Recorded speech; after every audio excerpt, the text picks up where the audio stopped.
사막에 물이 고이고 눈이 덮여버리고 그리고 나라에 거의 가까이 물에 잡혀서 몇천명 몇만 명에 이르는 그런 사람들이 죽어가고 많은 죽음의 시체들이 바다에 떠다니고 이런 모든 것을 보면서 뉴스는 그냥 간단하게 우리에게 전달하고 맙니다. 온화 현상이다. 이상기후다. 단 간단하게 그게 전부인 것처럼 보내지만 사실은 때가 되었다라고 하는 사실을 우리는 받아들여야 됩니다. 이럴 때일수록 하나님의 때가 더 완전히 왔구나 라고 생각하고 우리가 정말 하나님 앞에 바른 신앙을 가지지 않으면 안 되겠다라는 그런 결심과 결단이 우리에게 필요한 시기임을 우리는 아셨으면 참 좋겠다라는 생각을 하게 됩니다. 그래서 모든 사람들이 자각하고 깨달고 통회하고 자복하는 그런 시간이 되어야 되는데 그냥 간단한 거예요. 그냥 이상 기후 때문에 그런데 온화 때문에 그런데 그걸로 끝이에요. 그러다 보니까 통회하고 자복하는 사람도 없고요. 정말 하나님의 때가 가까웠다고 그런 인식 가지고 살아가는 사람도 별로 없는 것 같아요. 참 안타까울 뿐입니다. 자, 어느 전도사가 복음을 전하고 있었습니다. 이제 전도사는 죄로 인해서 결과가 무서운 형벌이 우리에게 임한다라고 복음을 전하고 있었습니다. 한 영혼이라도 더 구원을 얻게 해야 한다는 그런 사명감에 열정을 가지고 복음을 전하고 있는데 그때 한 사람이 그 전도사를 향하여 조롱하는 투로 야유하면서 그 전도를 향하여 묻습니다. 죄의 무게가 도대체 얼마가 돼요? 50g이에요? 50kg이요? 100kg이요? 500g이요? 라고 하면서 조롱하는 대로 전도사에게 묻습니다. 도대체 그 죄가 무엇이란 말이요? 당신은 우리가 무거운 죄를 지고 있다고 말하지만 나는 이렇게 자유롭지 않소. 나는 하나도 무거운 것이 없어. 자, 제 무게를 좀 말해주시오. 라고 그런 비아람과 조롱 투로 전도사를 향하여 이야기하니까 그 전도사가 이렇게 이야기합니다. 죽은 시체 위에 100kg의 물건을 얹어놓으면 그 시체가 무게를 느낄 수 있어 없어? 있습니까 없습니까?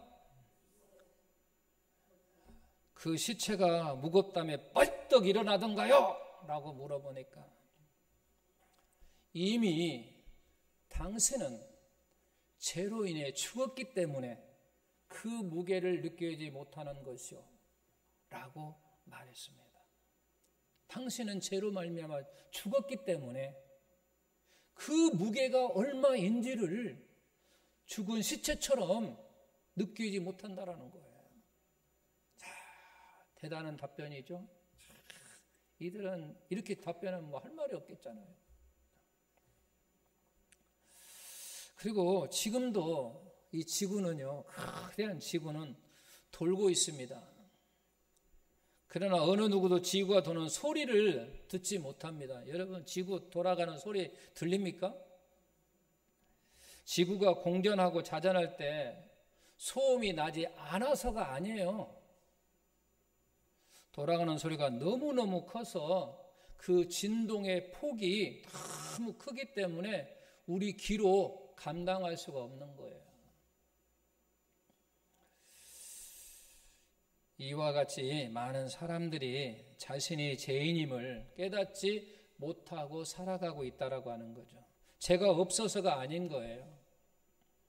자신의 죄가 너무너무 크고 가중하기에 자신이 죄인이라는 사실을 느끼지 못한다라고 하는 거죠.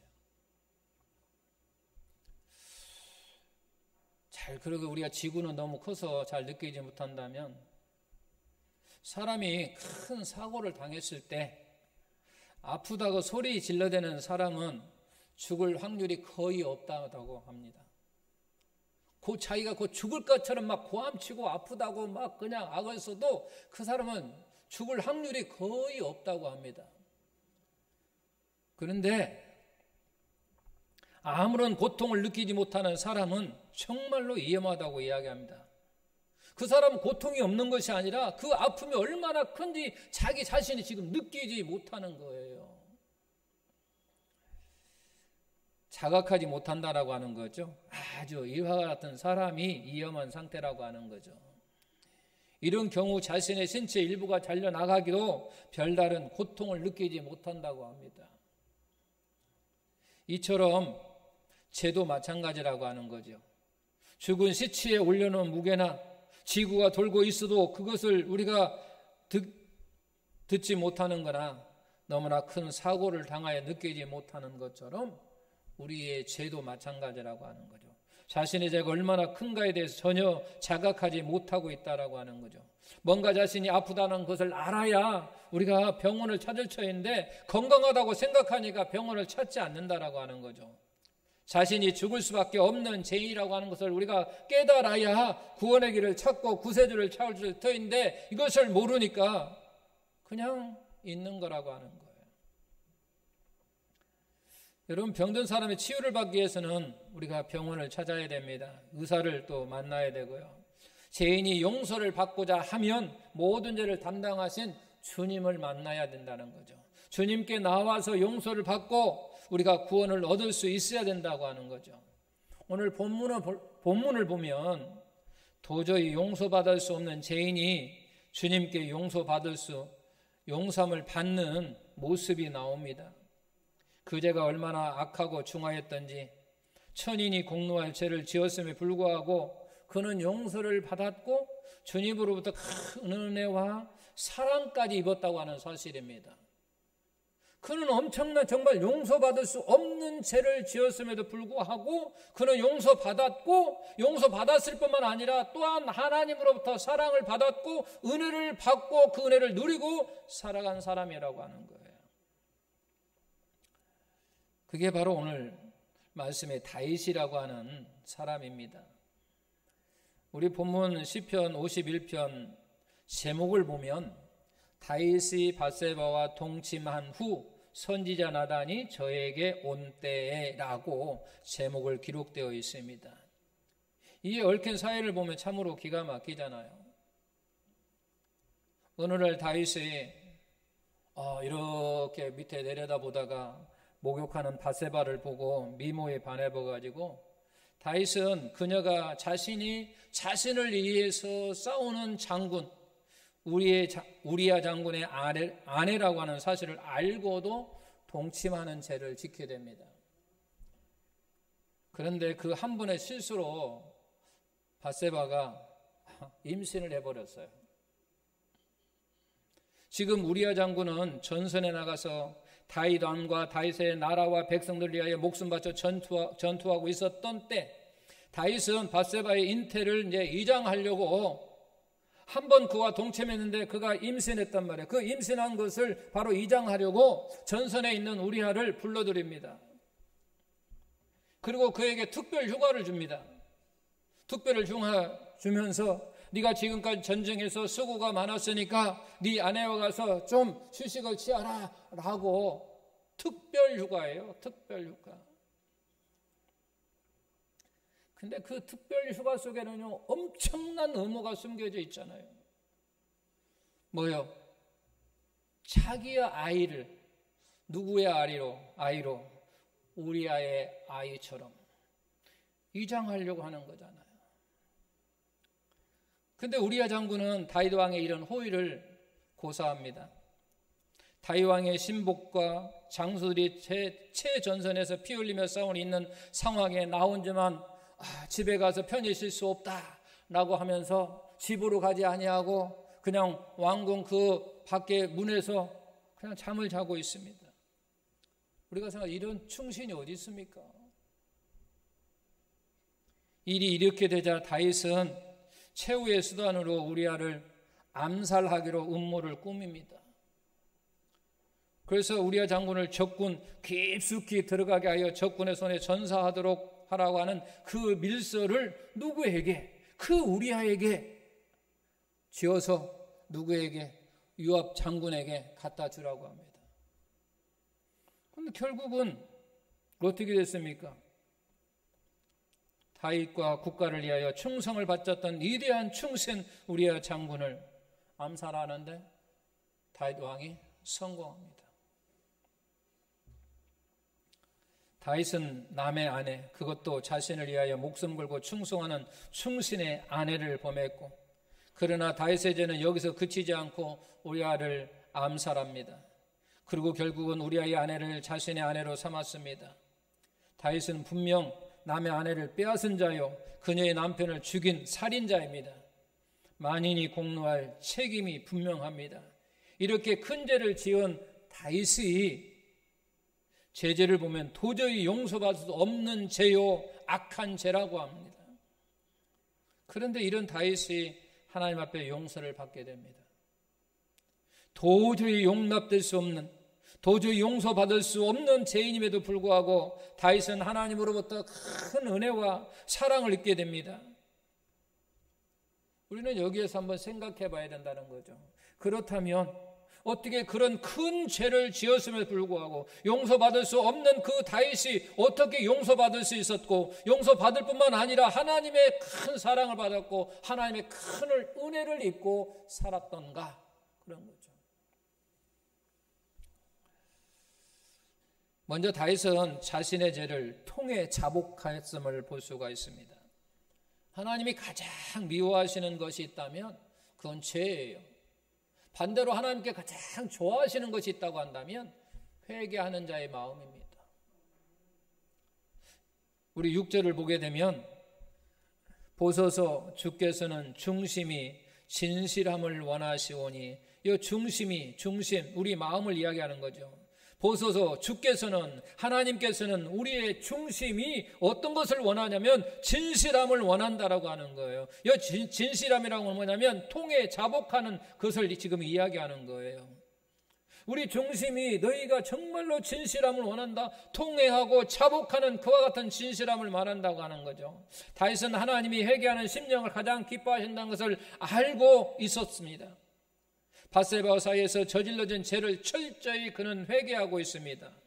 우리 1절 보십시오. 주의 많은 긍휼을 따라 내 죄악을 모아들 달라고 치워주소서라고 그는 간구합니다. 하나님이여 내 죄악을 치워주소서. 2절 보게 되면 나의 하나님이여 나의 죄악을 맑게 씻어달라고 기도하고 있습니다. 그 다음에 계속 이어서 보면 나의 죄를 깨끗이 제하여달라고 호소하고 있습니다. 자신의 죄가 얼마나 더럽고 무섭고 악한 죄를 잘 알고 있었습니다. 그래서 그는 죄악을 지우고 씻고 제하여달라고 지금 간구하고 있는 거예요. 하나님이여 나의 죄를 지우시고 나의 죄를 깨끗이 씻어주시고 나의 죄를 제하여 달라고 지금 간구하고 있습니다. 필경 다윗의 이 범죄는 죽어 마땅한 죄였습니다. 이는 나단 선지자의 말씀에서 우리는 잘 알 수 있는데요. 사무엘하 12장 13절 보게 되면 이렇게 나옵니다. 여호와께서 당신의 죄를 사하셨나니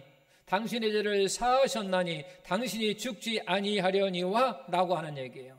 이게 무슨 말입니까? 하나님의 당신의 죄를 용서하지 않았다고 한다면 당신은 죽었을 거라는 얘기예요. 당신이 간구하고 용서해달라고 했기 때문에 하나님께서 용서해 주신 것이지, 만약 당신이 그렇지 않았다면 당신은 죽었을 거라고 하는 말씀이에요. 지금 하나님은 그를 용서해 주셨고 그의 생명을 보호해 주셨습니다. 사랑하는 성도 여러분, 주님께 용서받지 못할 죄는 없습니다. 하나님으로 용서받지 못할 그 어떤 것도 없습니다. 우리는 살인마 김대도 같은 사람도 구원을 얻었고요, 평생을 무당으로 살던 사람도 구원을 얻었습니다. 이와 같은 모든 사람들은 어떻게 구원받았냐면, 어떻게 용서받았냐면 주님께 나옴으로 말미암아 그는 용서받았다고 하는 거예요. 그는 구원받았다라고 하는 거죠. 우리 주님께 나오기만 하면 용서받지 못할 죄가 없고 구원받지 못할 사람이 없음을 우리에게 보여주고 있다라고 하는 사실입니다. 여러분, 세상에서 가장 귀한 복은 무슨 복입니까? 지은 죄를 사함받는 일입니다. 하나님의 자녀가 되는 것이 가장 큰 복입니다.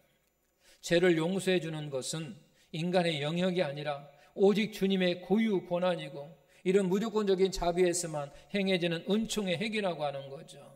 다시 우리아를 암살해 가면서 아내를 빼앗는 엄청난 죄를 지었음에도 불구하고 용서받을 수 있었고 하나님의 종으로 쓰임받을 수 있었던 것은 그가 통회하고 자복하는 그런 믿음이 있었기 때문에 하나님으로부터 용서받을 수 있었다라고 하는 거예요.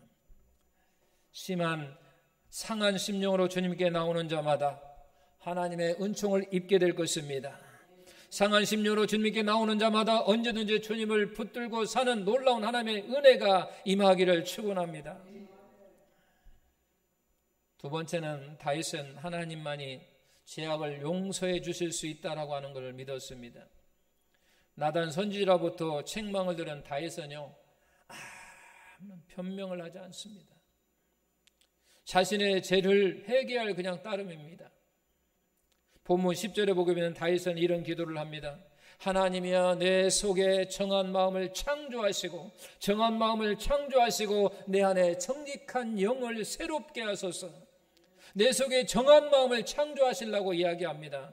다윗이 이런 기도를 올린 것은 아주 의미가 있는데, 자신이 무서운 죄로 이미 오염이 되어서 소생의 가망성이 없다고 생각했던 것입니다. 자신이 소생할 수 있는 길은 오직 하나님께서 정한 마음을, 나의 마음을 새롭게 창조해 주시지 않는 한 내 마음이 깨끗해지지 않는다고 하는 사실입니다. 오염이 이미 되었던, 어떻게 할 수 없다라고 하는 거죠. 하나님이 새롭게 창조해 주지 않는 한 그 오염된 것이 어떻게 할 수 없다라고 하는 거예요. 주님께서는 거듭난다는 말씀을 하셨습니다. 이것은 더러워진 것을 깨끗이 닦는 것을 의미하는 것이 아니라 새롭게 다시 태어나는 것을 이야기하는 거예요. 그래서 이전 것은 지나갔으니 새로운 피조물이 되었다라고 그렇게 고백하고 있는 거죠. 그래서 다윗도 그러했고, 저와 여러분도 이같이 새로운 피조물로 새로 태어난 것인 줄 믿으시기를 바랍니다. 다윗의 관심은요, 물질에 있지 않았습니다.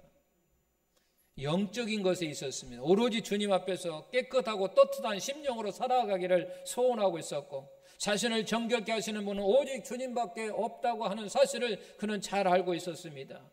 그래서 그는 이렇게 14절에 간구합니다. 하나님이여, 나의 구원의 하나님이여, 피 흘린 죄에서 나를 건지소서. 피 흘린 죄에서 나를 건지소서. 무슨 말입니까? 주님만이 나를 죄에서 건지실 분이요, 주님만이 나를 구원할 자이심을 뜻한다라고 하는 거죠. 주님만이 나를 구원하실 자, 주님만이 나를 건지실 자, 주님만이 나를 바로 새롭게 창조하실 분 아니라고 하는 거죠. 이런 믿음이 다윗에게 있었기에 그는 용서를 받을 수 있었고 하나님의 사랑 가운데 거하는 종이 될 수 있었던 것입니다. 그러므로 우리의 죄 역시 아무리 크고 중하다 할지라도 다윗처럼 주님께 나와 자복하는 자는 다 용서받고 하나님의 사랑을 받게 될 줄 믿으시기를 바랍니다. 그것이 다윗을 통해서 우리에게 보여준 거예요. 우리는 다윗과 같은 그런 큰 죄를 지으셨습니까? 여기는 제가 보기에 살인자는 없는 것 같아요.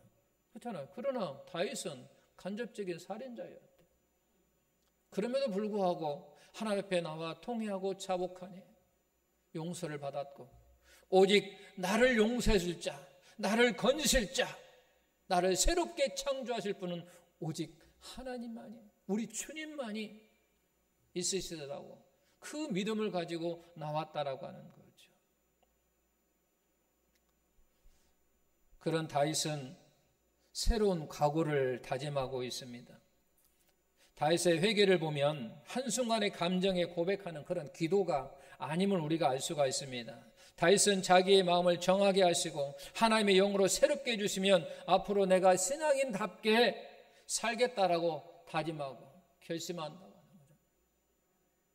내 마음을 정하게 하시고 내 마음을 새롭게 해주시면 내가 이제는 신앙인답게 산다라고 하는 거죠. 쉽게 오늘날 이야기하면 그런 거죠. 하나님, 나를 하나님의 자녀 삼게 하시면 나의 용서를 용서하시고 나를 깨끗게 맑게 씻으시고 나의 죄를 사하시면 내가 하나님의 자녀로서 이제는 하나님의 자녀답게 살겠습니다 라고 하는 의미예요. 오늘 우리말로 바꾸면 그래요. 하나님아, 나를 용서해 주시면 내가 이제 하나님의 자녀로서 정말 하나님의 자녀로서 살게 하겠습니다라고 하는 그런 결심이라고 하는 거죠. 13절을 보십시오. 그리하면 내가 범죄자에게 주의 도를 가르치리니 죄인들이 죽게 돌아오리라 라고 합니다. 주님의 사랑으로 용서를 받았으니 앞으로 신앙인답게 살겠습니다라는 각오예요.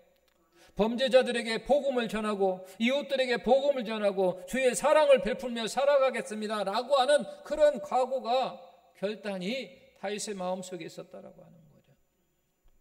여기에서 우리는 다윗의 회개가 한순간의 감정이 아니라 하나님의 기뻐하시는 참 회개임을 우리가 알 수가 있다라고 하는 거죠. 여러분, 진정한 회개라고 하는 건요, 눈물 흘린다고 진정한 회개가 되는 건 아닙니다.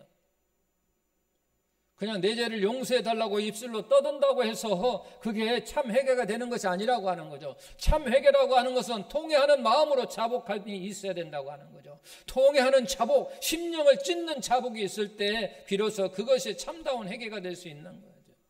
이것만이고도 우리는 부족합니다. 주님이 나의 죄를 도말하시고 사해 주셨다고 하는 사실을 믿을 수 있어야 된다라고 하는 거예요.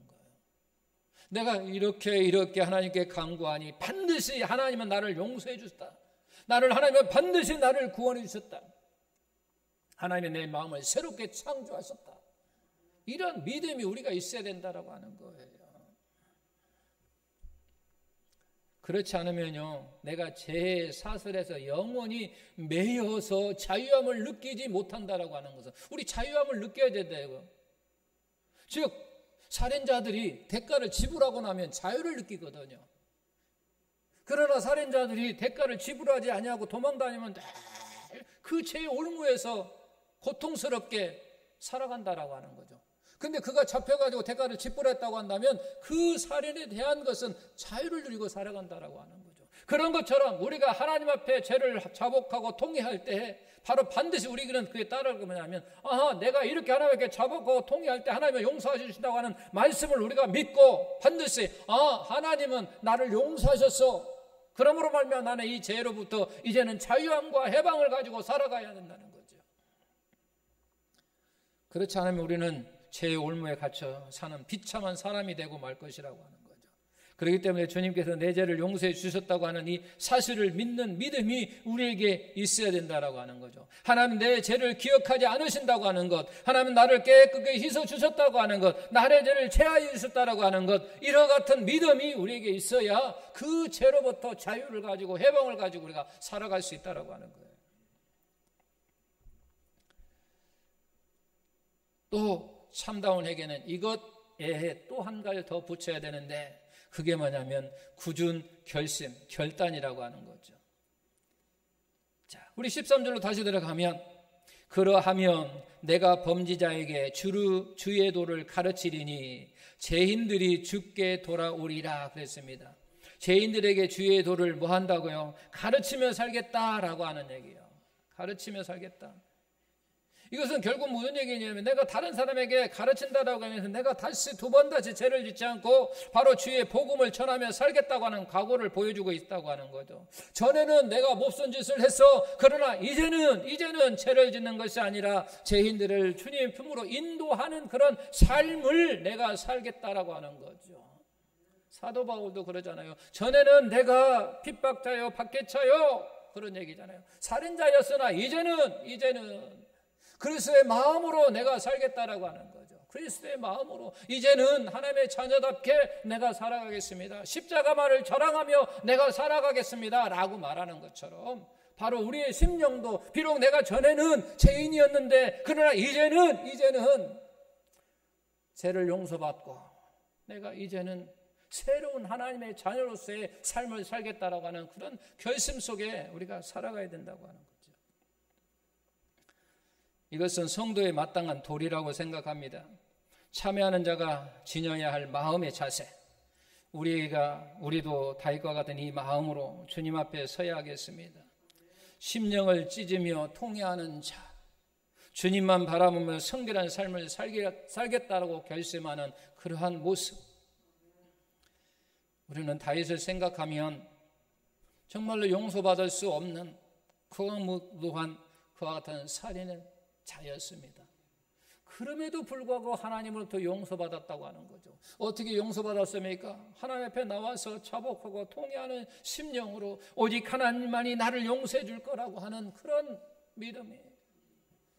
다른 사람은 또 그럴 수 있으며 다른 종교에도요, 다 좋은 일이 있으니까 거기 가서 용서를 바라면 될 거야 라고도 생각할 수도 있겠지만, 다윗은 오직 하나님만이, 오직 우리 주님만이 용서하실 분이라고 하는 사실을, 그래서 우리 주님께 나와서 그는 그에게 자복하고 통회했다라고 하는 거죠. 변명하지 않았습니다. 나의 그 죄를 지적하는 나단 선지자를 향하여 한마디도 변명하지 아니하고 그냥 하나님 앞에 나와 통회하는 심령으로 자복했다라고 하는 거죠.